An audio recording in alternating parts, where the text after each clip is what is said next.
Alerte coronavirus. Béninoises, Béninois, attention. Le coronavirus est une maladie respiratoire grave qui peut affecter tous les humains sans distinction d'âge, de sexe, de toute nationalité et de continent. Elle se manifeste, entre autres, par une toux sèche, avec une forte fièvre et surtout des difficultés respiratoires.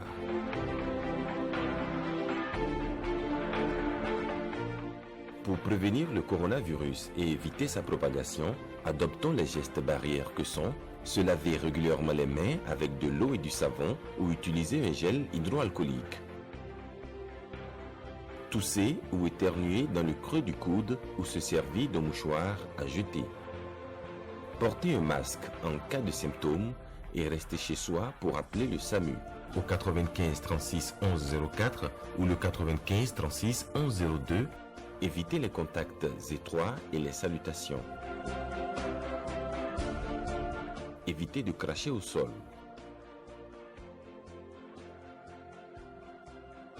Se protéger, c'est protéger les autres. Soyons responsables, respectons les consignes. Pour tout signalement, appelez le 95 36 11 07, le 51 02 0000 ou le 51 04 0000.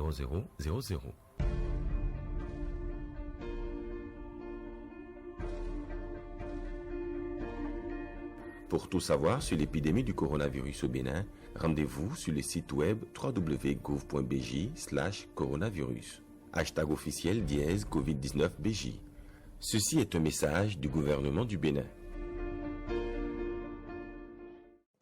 Bienvenue à toutes et à tous. Le décryptage Sud Télévision. Crise sanitaire mondiale. La barre des 300 000 contaminés sur la planète. On parle de plus de 15 000 morts, plus de 2 milliards de personnes en état de confinement dans plusieurs pays. Les désastres de la Covid-19 sont visibles sur le continent, en Afrique et même au Bénin. On parle déjà de 5 cas et d'éternité, bien sûr, dans notre pays.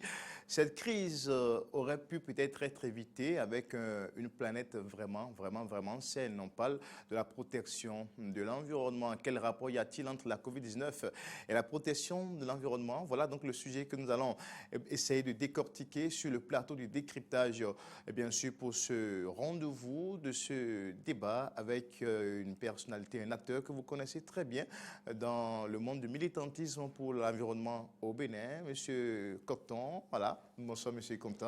Bonjour, Monsieur le journaliste. Alors, merci d'avoir accepté notre invitation. On Merci. respecte la non, distance. je suis obligé de respecter les 1 mètre de distance voilà, entre nous. Tout à fait. Ouais. Alors, merci. Merci, monsieur. Installez-vous. Merci. Voilà. Alors, la principale question, le rapport entre cette crise sanitaire mondiale et puis la protection de l'environnement. Est-ce qu'on aurait pu peut-être éviter une crise pareille si notre environnement, notre planète était réellement dans un état sain? Voilà donc la question, parce que depuis, avec les mesures prises au plan international, on sent qu'il y a moins de pollution. À Wuhan, par exemple, en Chine, il y a moins de vols également, moins de pollution parce qu'on a été obligé d'être confinés dans plusieurs pays, et donc on fait moins de pollution. En tout cas, nous aurons le temps d'en parler, mais avant tout, Clément Cocteau, dites-nous, quelles sont vos réactions face à tout ce que nous vivons aujourd'hui, la planète vit, quand on parle de la Covid-19 ? Merci, monsieur le journaliste. Je crois que il faut se dire que c'est le moment où, à jamais, le peuple béninois doit se servir de l'article 27 de notre Constitution qui nous donne droit à un environnement sain et le devoir de le défendre. On l'a toujours dit que l'article 27 de notre Constitution, là, nous donne droit à un environnement sain et le devoir de le défendre. Et quand on va même encore un peu plus loin, on va dans la loi 4 sur l'environnement, c'est encore décliné. Ça veut dire quoi? Si nous nous mettons à respecter, à faire l'effort pour que notre environnement soit sain, et nous nous mettons dans un cadre d'hygiène indiqué, nous allons mener ce combat royalement. Et c'est en cela qu'il faut toujours féliciter le génie du Béninois. Nous voyons toujours loin. Quand on écrivait cette constitution, on disait, nous avons droit à un environnement sain. Au même moment, on disait, nous avons le devoir de les défendre. Imaginez-vous, on nous dit aujourd'hui de nous laver les mains. Ça, c'est le b.a.-ba de notre hygiène. Oui, mais en attendant de revenir, d'apprécier les mesures qui concourent à la protection, à une bonne préservation de l'environnement, dites-nous, est-ce qu'aujourd'hui, on pourrait dire que la COVID-19 serait peut-être partie du non-respect de la protection de l'environnement? Non, non, non. Pas Si forcément. vous prenez ça comme ça, non, le débat ne serait pas intéressant. C'est que nous veuillons ou non, aujourd'hui, les mesures vont nous accompagner à nous préserver. Et vous avez vu le sport de l'UPE, on vous a dit prévenir et non guérir. Si nous nous mettons dans une logique de prévenir, le débat de guérison ou le débat d'être atteint est réglé. Quand on vous dit tout à l'heure, je suis venu en studio, on a l'habitude, vous avez l'habitude de me serrer la main. J'ai dit non, monsieur le journaliste. Voilà. J'ai gardé une distance de 2 mètres de vous. Pourquoi tout ça? Pour qu'on se protège. Le fondamental aujourd'hui, monsieur le journaliste, c'est de faire comprendre au peuple béninois que les consignes données là, en respectant les consignes là, on vous dit par exemple de ne pas cracher au sol. On a toujours dit, ce n'est pas sain de se mettre à polluer son environnement en crachant de tous les côtés. On vous dit, bon, pour tousser, il faut qu'on tousse dans le creux de la main. Du bras plutôt, dans le creux du bras. Mais, quelque part, quand vous êtes avec quelqu'un, si vous voulez rester réellement dans un environnement sain, ce n'est quand même pas la peine que vous soyez devant les gens à tousser devant quelqu'un, même s'il n'y avait pas le coronavirus. Et vous toussez comme ça, votre peut-être infection pulmonaire, vous le donnez aux gens directement. Donc, il faut que nous comprenions que ces consignes données par le gouvernement et ces consignes qui sont données sur le plan mondial essayent de diminuer un tant soit peu la circulation du virus, du coronavirus. C'est-à-dire que même quand vous prenez c'est-à-dire sur la planète aujourd'hui, n'importe où vous êtes, c'est ce b.a.-ba-là qu'on est en train de respecter. C'est des gestes utiles, nécessaires. Et c'est tellement nécessaire que nous devons... Maintenant, le problème fondamental, monsieur le journaliste, qui doit être notre débat de fond, allez sur rentrez dans la ville de Cotonou. Il y a des endroits où les gens n'ont pas de masque.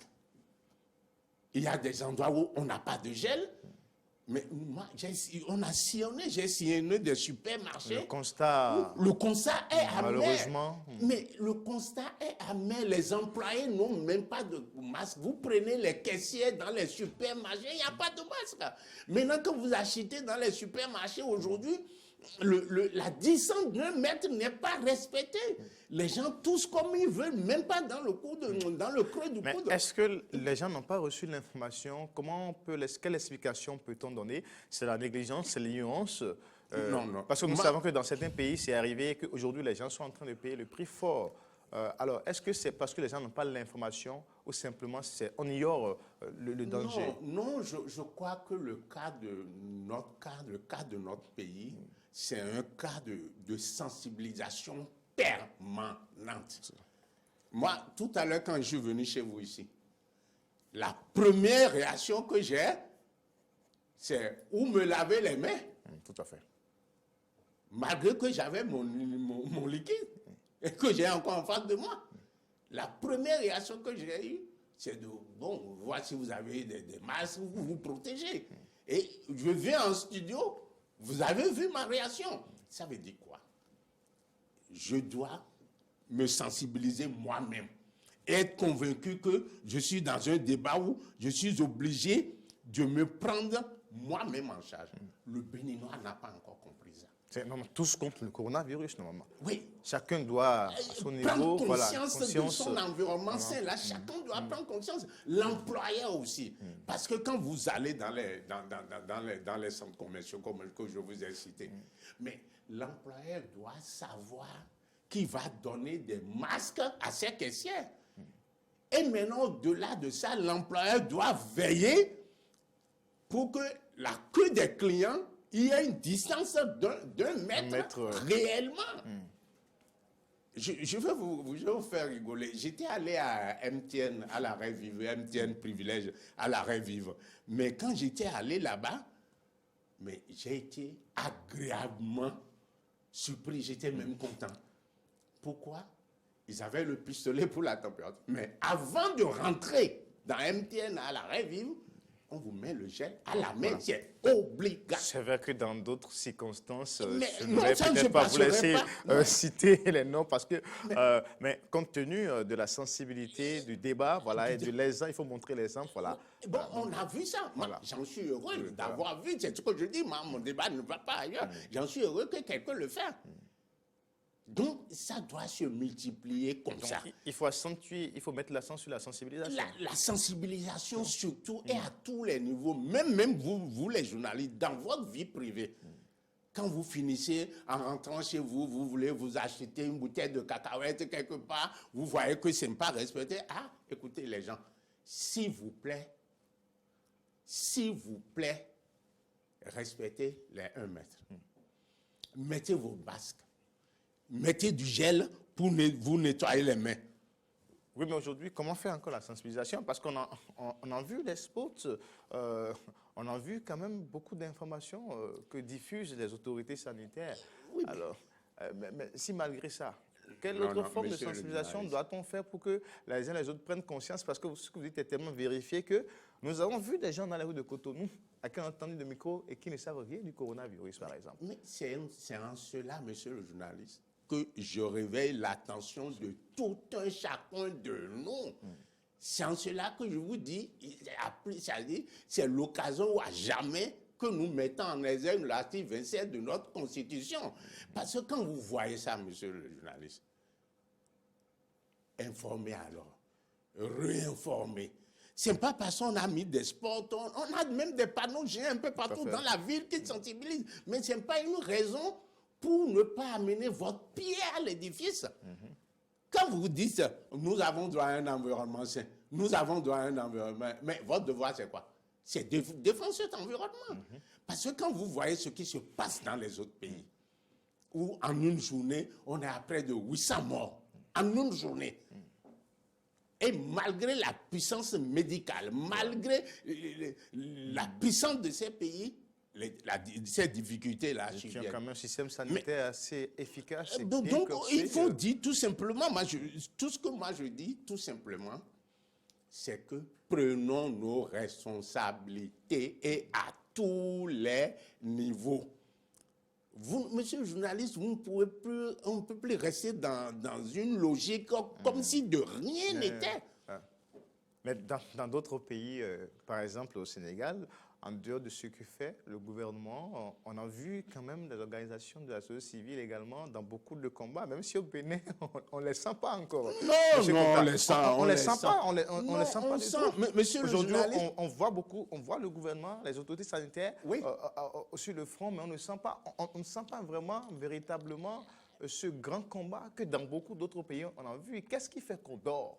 Mais non, on ne dort pas, monsieur le journaliste. La preuve, quand vous m'aviez appelé, nous avons échangé, je vous ai dit, je suis dispo. Mais avant d'arriver chez vous ici, j'étais sur une autre radio. Ça veut dire quoi? C'est peut-être parce que ce n'est peut-être pas médiatisé, c'est peut-être pas... Nous ne dormons pas en tant que tel. Mais la seule chose qui va être beaucoup plus indiquée, c'est que nous amenons tous notre pierre à l'édifice. Mais vous êtes arrangé. Vous me dites, monsieur Cotan, faites tout ce que vous voulez, mais arrangez-vous pour nous accorder quelques minutes pour parler de Corona aux populations. Et quand vous allez dans les autres pays, avec tout ce que les pouvoirs font, la société civile aussi accompagne. et sur le terrain. Et c'est de ça qu'il s'agit aujourd'hui. Et quand ne voyez pas aussi que quand on parle de la société civile, c'est les structures non étatiques, c'est les ONG. Non, mais vous-même, vous y êtes, monsieur le journaliste. Nous sommes ici. Oui, vous m'avez appelé, vous avez joué votre partition. Voilà. Et vous êtes en train de me faire parler. C'est déjà ça. Le plus important, c'est que les mesures annoncées par le gouvernement sont les mesures les plus indiquées aujourd'hui pour limiter un tant soit peu le virus. Et c'est pourquoi on dit qu'il faut prévenir que de se mettre à dire on va guérir. Mais l'opinion publique est partagée sur ces mesures, par exemple. On a vu dans beaucoup d'autres pays la fermeture, par exemple, des écoles. Aujourd'hui, chez nous, Bénin, c'est vrai qu'on n'a pas opté pour ça. Il y a des congés anticipés. Mais l'opinion publique aurait quand même voulu qu'on aille à ces mesures-là, par exemple. Quelle appréciation? Parce que si on a interdit les lieux de culte et autres, là, alors que les écoles, nous savons que c'est également de grands lieux de rassemblement, encore qu'on a détecté un cas au pays, un élève de 18 ans, par exemple. Alors, M. Cotton, apportez-nous également quelques approches de solutions par rapport à ce débat aujourd'hui qui enflamme l'actuel au Bénin. Écoutez, monsieur le journaliste, pour le débat des écoles, des entreprises ou autres, commençons par les écoles. Je crois que nous avons un Conseil national de l'éducation. Et plus loin, je crois qu'il y a un groupe d'experts qui vient d'être créé autour du chef de l'État. Et moi, j'estime, dans ces genres de débats, non seulement dans ces écoles, pour l'instant, il y a des sensibilisations qui se font, parce que moi, je suis en train de passer dans des écoles pour parler aux enfants, parler aux adultes et autres.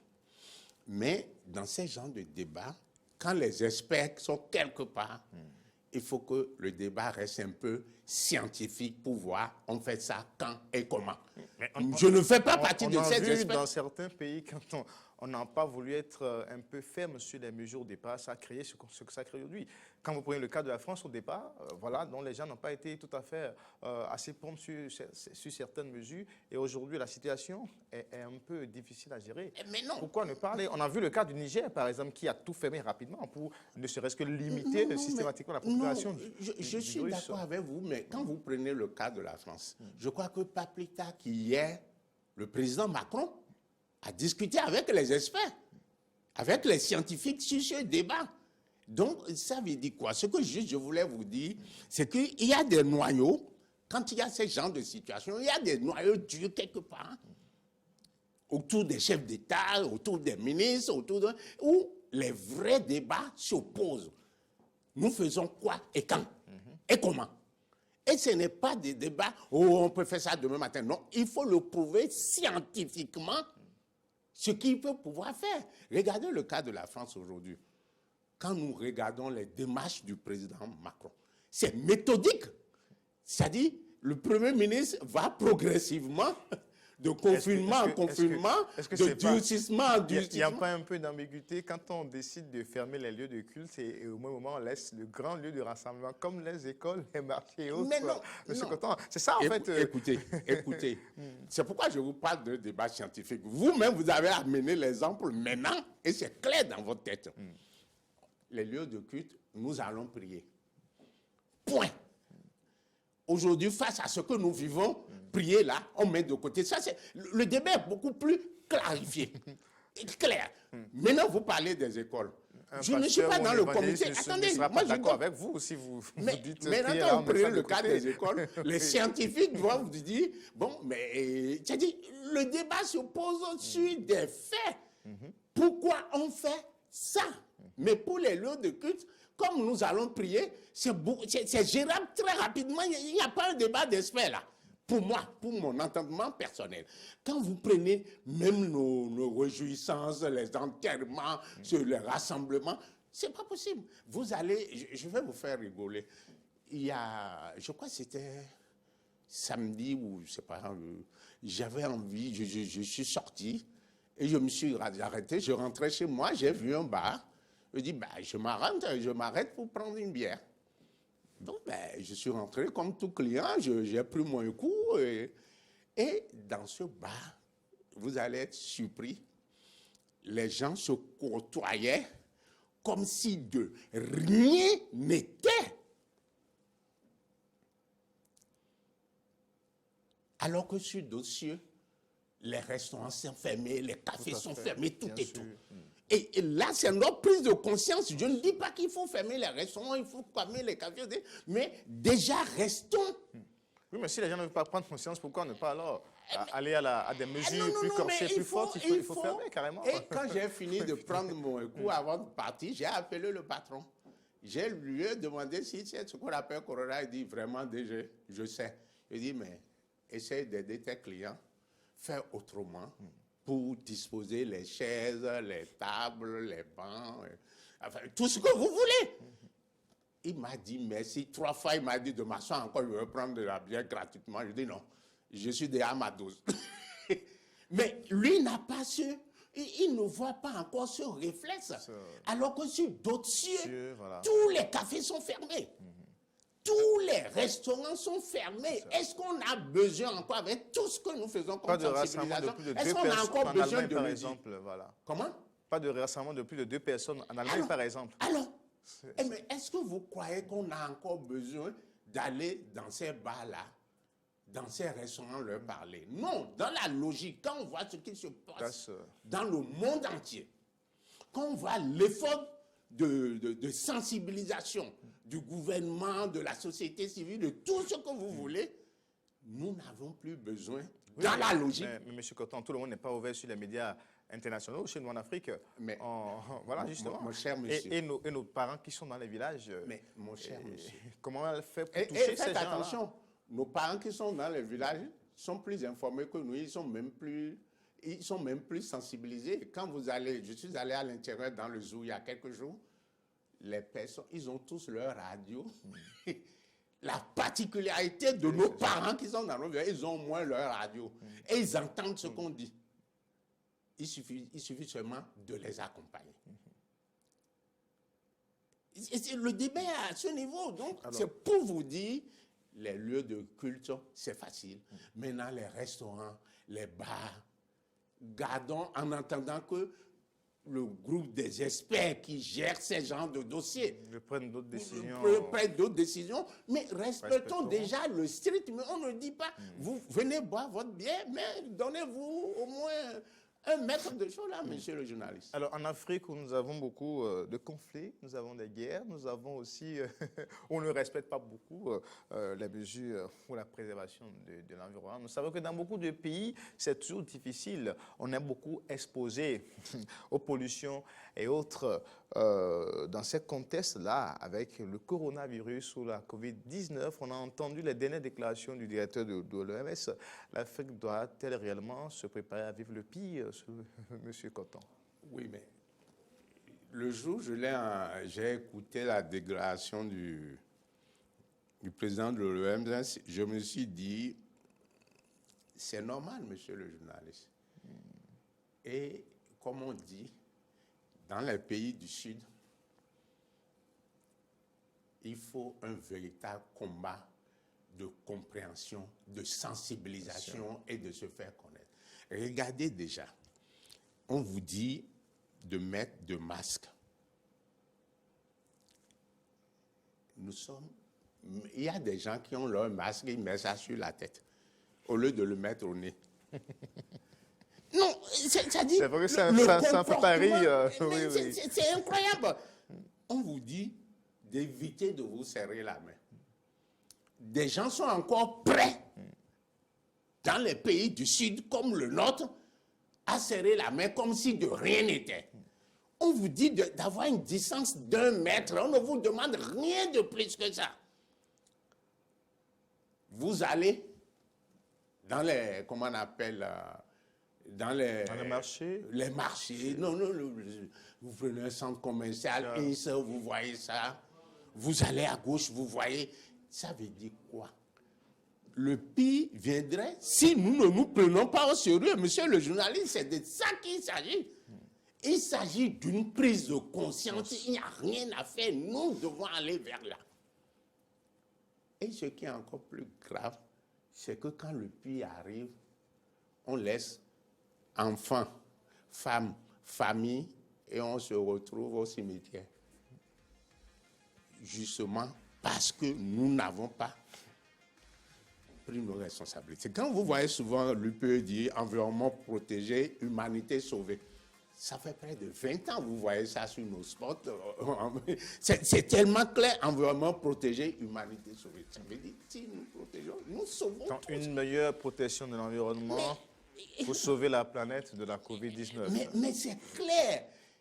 Et ayons le réflexe de civisme. Ça, c'est tellement important pour nous. Il ne faut pas qu'on voie que tout ce qui se passe, ce qu'on dit, c'est le gouvernement. Non, le débat n'est pas à ce niveau. C'est notre débat. Très bien. Merci. Merci à vous, M. Clément Coton, expert d'environnement, directeur de l'unité de protection pour l'environnement. Rapidement, pour boucler, en quelques secondes. Oui, je dirais. Vous regardez votre caméra, voilà. Ici, c'est là. le moment pour nous, à jamais, de prendre nos responsabilités. Okay. Le civisme, respectons les consignes données par le gouvernement. Sauvons-nous nous-mêmes, protégeons-nous, parce que le pire, nous n'aurons jamais les moyens. Je ne pense pas si nous aurons les moyens d'aller vers le pire, et tout n'oserait jamais qu'on aille vers le pire. Une prise de conscience serait indiquée. La COVID-19, évitons le pire en Afrique, respectons les consignes de prévention, les mesures de sécurité, l'incivisme est à bannir de nos comportements, une meilleure protection de l'environnement pour aller contre le coronavirus. Et bien sûr, ce sont donc là la conclusion ou les mots de Clément Coton, expert en environnement, directeur de l'unité de protection pour l'environnement, sur ce plateau du décryptage coronavirus et la protection de l'environnement. Merci à toutes et à tous. Rendez-vous très prochainement sur ce plateau. Au revoir et à très bientôt.